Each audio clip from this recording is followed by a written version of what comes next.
look at what's going on with our colleges and our universities and follow suit. Mr. Ladd made a very good point earlier about how there's no need to have snow days anymore. And I think that there's a lot of opportunity here. You can take the hybrid form that they're using now and turn it into, you can get more time, one-on-one time, or more presentation time in class, and take your time with the students and present the ideals and concepts, because now you can take the work home and do it online, and you can manage homework more online. That's just an example of an opportunity that this presents. So I think that we're going to see, with a little bit of innovation, a little bit of creativity, we can take this and better prepare our children to migrate into the community college setting, the high school the university setting. And so I don't think we're going to go back. I think that we have been thrust into where we needed to be in the first place. This is Larry. One of the things I was thinking about as we're going through these last few slides, and actually with the last polling question, for students who adapt well to the online learning, there should be opportunities within the platforms that the public schools provide for those students to go beyond to that next level, which is typically pretty difficult within the traditional classroom. I think that's one of the big opportunities that will be brought forward. Now, true enough, you can go to another platform, you can go to Google, you can go online and search for things to go take you to that next level. But if it's within a consistent platform, that's better for the student, and that's a better measurement for the school system in terms of showing increasing levels of achievement. So I see this as several opportunities that we're on the brink of here, if they can be realized.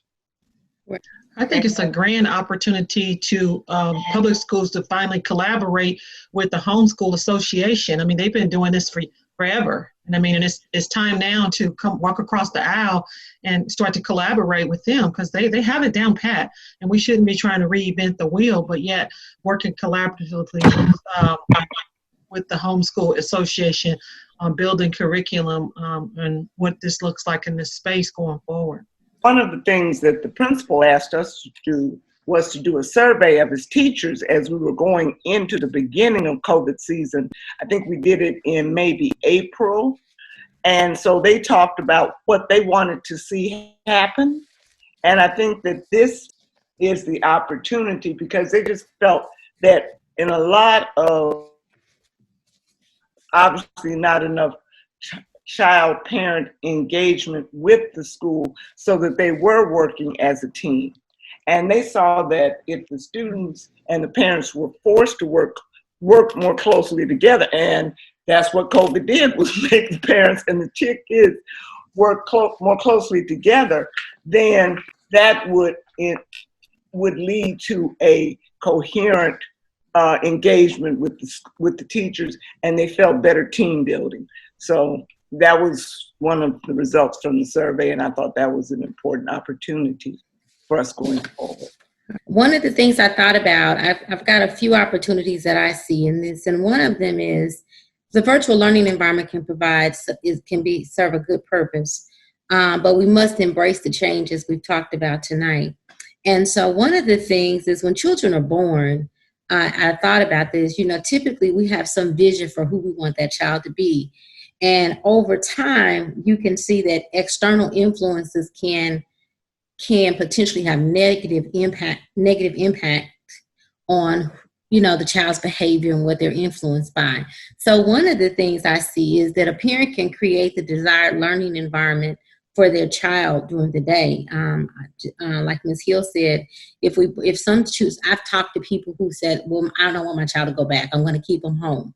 I think I like this. I want to master this. And so I think her suggestion to follow or borrow from the homeschool curriculum will be good, because, some people have complaints about what was going on in the school beforehand. But here's a unique opportunity to create that environment using the same curriculum. And so I think that's one of the opportunities that we have. The second thing is, as Audrey talked about, is that parents, there was a program as Parents as Teachers program, and it talked about the positive benefits that having the parents engaged early from birth to preschool or to kindergarten. But then we lose that after kindergarten. But I think, do things need to change? Can we still have parents engaged to keep up with the ability to balance work, life, and school home? At the same time, they have more increased knowledge about their child's development, early detecting of developmental delays or issues with their child's learning, and their readiness for the next level, like Larry talked about. Sometimes kids get to junior high school and they're missing skills and nobody caught it. And then the parents like, well, I didn't know. And so one of the things is it's enhanced parents engagement. So this, like you guys talked about, so that's one of the good opportunities in this, because now you have an opportunity to remove the I didn't know factor. While it can be very intimidating, like the guy in the video said, I don't know anything about this math, but it can be intimidating, but it is a very good opportunity for you to gauge your child's learning and where they at, and are they where you want them to be or where you think they should be. The other piece of this, we talked about the village. Some people are having challenges trying to maneuver this, but there are other people that are around that child. You can think about all the people that would show up at the child's graduation, or if they did something,